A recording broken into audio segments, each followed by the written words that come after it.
নমস্কার বন্ধুগণ, আশা করি আপনারা সবাই ভালো আছেন। ভাবার মতো কথা থেকে আমি রামপ্রসাদ আবার চলে এসেছি নতুন এক খবর নিয়ে। আজ যে বিষয়টা নিয়ে বলবো সেটা শুধু একটা সাধারণ খবর না, এটা নিয়ে নড়েচড়ে বসেছে ভারত বাংলাদেশ দুই দেশের রাজনীতিক কূটনীতি। বাংলাদেশের জাতীয় নিরাপত্তা উপদেষ্টা খলিলুর রহমানের আকস্মিক দিল্লি সফর।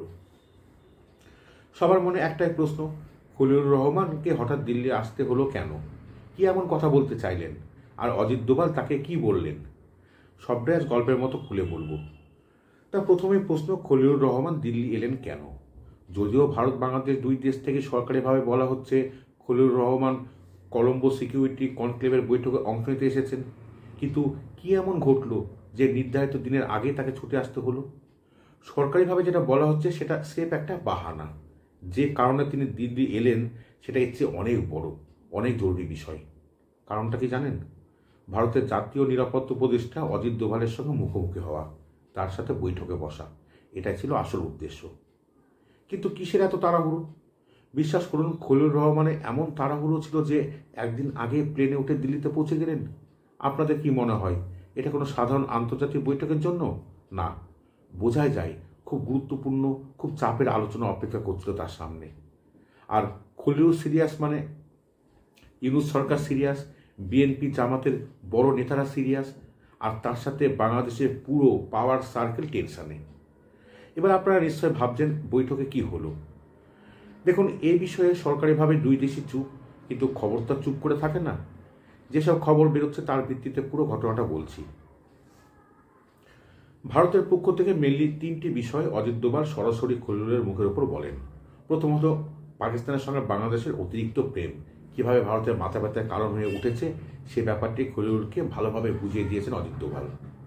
পাকিস্তানের সঙ্গে সম্পর্ক স্বাভাবিক করা বাংলাদেশের অধিকার, সার্বভৌম অধিকার, কিন্তু সম্পর্ক স্বাভাবিক করার আড়ালে ভারতকে অস্থির করার চেষ্টা করা হলে ভারত যে সেটা চুপ করে দেখবে না সেটা পরিষ্কারভাবে অজিত দোভাল বুঝিয়ে দিয়েছেন।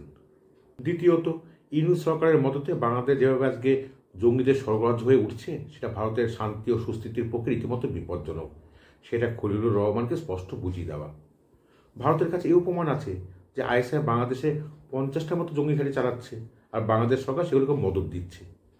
তৃতীয়ত, দিল্লি বিস্ফোরণ কাণ্ডে বাংলাদেশের প্রত্যক্ষ যোগের পরিণামে ভারত কী করতে চায় বা কী করার প্ল্যান নিচ্ছে সেটা বাংলাদেশকে পরিষ্কারভাবে বুঝিয়ে দেওয়া, যাতে তারা ঠিক পথে ফিরে আসে। আর এটাই ছিল সবচেয়ে কড়া অংশ। আর খলিলুর রহমানের কাছে আলোচনার একটা এজেন্ডা ছিল, ভারত যেন কোনোভাবে বাংলাদেশে অপারেশন সিন্দুর পার্ট 2 কিংবা নতুন নামে কোনো সার্জিক্যাল স্ট্রাইক না করে। তা অনেকে হয়তো ভাবছেন খলিলুর রহমান শেখ হাসিনার মৃত্যুদণ্ড এবং সেই প্রেক্ষিতে শেখ হাসিনার প্রত্যার্পণ নিয়ে কথা বলতে এসেছেন। তাহলে ভুল ভাবছেন। এটা মাথায় রাখবেন, প্রত্যার্পণ নিয়ে কথা বলাটা জাতীয় নিরাপত্তা উপদেষ্টার এখতিয়ারে পড়ে না এবং এটা তাদের কাজও নয়। সুতরাং হাসিনার প্রত্যার্পণ নিয়ে 1 মিনিটের জন্য আলোচনা হয়নি বৈঠকে, এবং সেই বৈঠকটা কিন্তু 2-5 মিনিটের জন্য হয়নি, প্রায় 1 ঘন্টা 40 মিনিট 2 খেপে সেই বৈঠক হয়েছে। যেটা শোনা যাচ্ছে, বৈঠকে অজিত দোভাল বাংলাদেশের একের পর এক ভারত বিরোধী পদক্ষেপ নিয়ে ভারতের প্রচণ্ড উষ্মার কথা স্পষ্ট করে দিয়েছেন।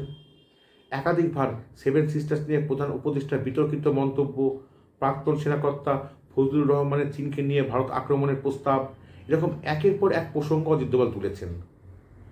ভারতের বাংলাদেশের মানচিত্রে যেভাবে ভারতের 7 সিস্টার্স আর পশ্চিমবঙ্গকে বাংলাদেশ দেখানো হয়েছে এবং সেই বই পাকিস্তানের জেনারেলের হাতে তুলে দিয়েছে ইউনূস, এটা কেন উনি করেছেন দোভাল সরাসরি জানতে চেয়েছেন। খলিলুর অবশ্য বিষয়টিতে সরকারের যোগ না থাকার সাফাই দেওয়ার একটা চেষ্টা করেন এবং ওটা শিল্পীতে শিল্পকর্ম বলে বিষয়টি হালকা করার চেষ্টা করেন। অজিত দোভাল তখন বলেন, ভারতের শিল্পীরা যদি বাংলাদেশের রংপুর ও চট্টগ্রামকে বাংলাদেশ থেকে বিচ্ছিন্ন করে ভারতের মানচিত্রে জুড়ে দেয় এবং সেই মানচিত্র সম্বলিত বই যদি প্রধানমন্ত্রী নরেন্দ্র মোদী আমেরিকা কিংবা রাশিয়ার প্রেসিডেন্টের হাতে তুলে দেন, তাহলে আপনাদের কেমন লাগবে? আপনাদেরকে ভালো লাগবে? খলিলুর চুপ করে থাকেন, বলার মতো কোনো ভাষায় ওর মুখ দিয়ে বেরোয়নি। বাংলাদেশের 50টা জঙ্গি ঘাটির লিস্ট তুলে দিয়ে দোভালের স্পষ্ট নির্দেশ, বাংলাদেশের 50টি জঙ্গি ঘাটির পূর্ণ তালিকা দিয়ে দেওয়া হলো, অবিলম্বে এগুলোকে ভেঙে ফেলতে হবে, নাহলে কিন্তু ভারত চুপ করে বসে থাকবে না। তো পাকিস্তানের আইএসআইয়ের মদতে আর বাংলাদেশ সরকারের প্রশ্রয়ে জঙ্গিরা এখন স্বপ্ন দেখছে ভারত দখল করে একটা গ্রেটার ইসলামিক বাংলাদেশ তৈরি করার। আইএসআইয়ের কর্তারা ঘন ঘন বাংলাদেশ সফর করছে। এদিকে হাফিজ সৈয়দের মতো জঙ্গি সংগঠনের নেতারা বারবার রংপুর যাচ্ছে, লালমনিরহাট ঠাকুরগাঁয়ে জঙ্গিরা প্রশিক্ষণ নিচ্ছে। ভারত কিন্তু সব কিছু গভীরভাবে দেখছে।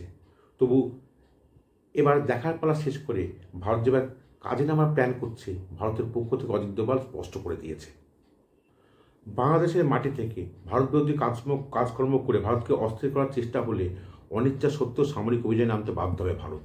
আর তাই দায় পুরোটাই পড়বে বাংলাদেশের ওপরে। 19 তারিখের বৈঠকে সেটা একবারে স্পষ্ট করে দিয়েছেন অজিত দোভাল। বৈঠকে খলিলুর অনুরোধ করে বলেন ভারত যেন সার্জিক্যাল স্ট্রাইক বা কোনো বড় সামরিক অপারেশন না করে, কারণ তাদের বিশ্বাস ভারত অপারেশন সিন্দুর 2 এর মতো কোনো পরিকল্পনা করছে।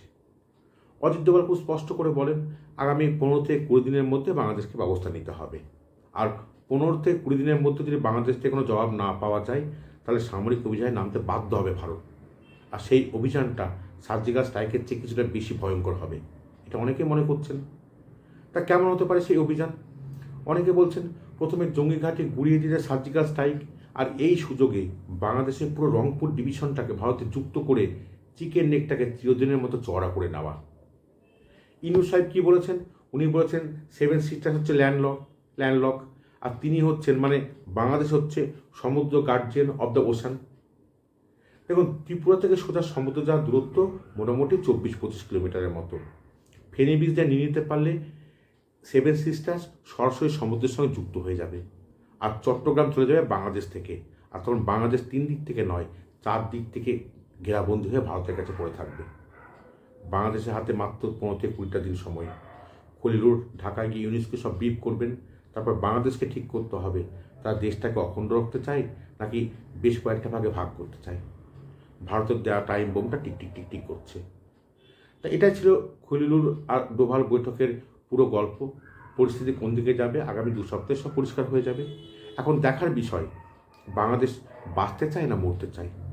যদি প্রতিবেদনটি আপনাদের ভালো লেগে থাকে অবশ্যই লাইক আর শেয়ার করবেন, আর চ্যানেলটিকে সাবস্ক্রাইব করতে ভুলবেন না।